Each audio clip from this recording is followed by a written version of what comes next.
এক মহাপাপী, সে সারা জীবন পাপ ছাড়া আর কিছু করেনি। তো একদিন প্রচন্ড ঝড় বৃষ্টি হচ্ছে, তো বাড়ির সামনে এক বৈষ্ণব দাঁড়িয়ে আছে। তো দেখে বললো, আপনি ভেতরে আসুন, বৃষ্টি হচ্ছে।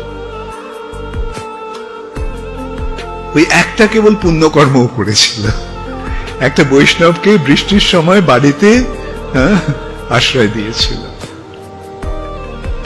তো মৃত্যুর পর যমরাজ চিত্রগুপ্তকে জিজ্ঞাসা করলেন, চিত্রগুপ্ত, এর হিসাব নিকাশটা কি আছে? চিত্রগুপ্ত একটার পর একটা পাপের কথা বলে যেতে, এই পাপ করেছে, ওই পাপ করেছে, ওই পাপ করেছে। বললো যে একদিনও একটা ভালো কাজ করেছে, এক বৈষ্ণবকে একটা আশ্রয় দিয়েছে বৃষ্টির সময়।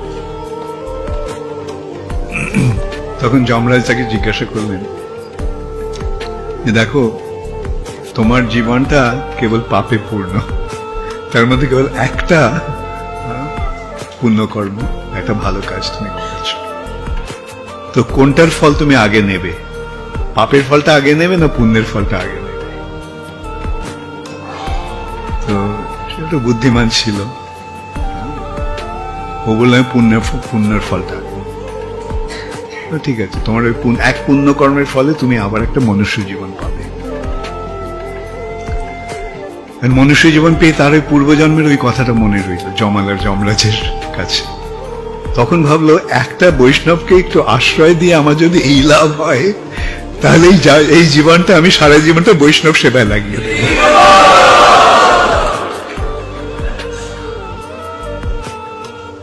এবং তার পরিণতি কি হলো?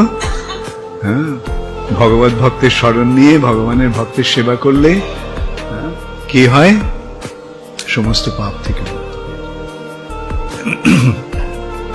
এবং ভগবত ধামে প্রবেশের সুযোগ লাভ। ভক্তা মাম অভিজানাতি যাবান যশ্চাস্মিত।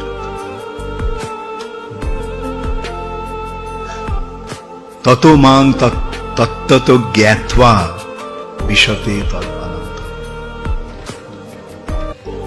যে আমাকে কেবল ভক্তির মাধ্যমে ভগবান বলছেন আমাকে জানা যায়, এবং আমার জানার ফলে তারা আমার কাছে ফিরে আসতে পারে। তাহলে এখন বলো, জীবনের উদ্দেশ্যটা কি হওয়া উচিত? কে কে মনে করো যে ভগবানের সেবা এবং ভগবানের ভক্তের সেবা করাটাই জীবনের উদ্দেশ্য হওয়া উচিত? Very good.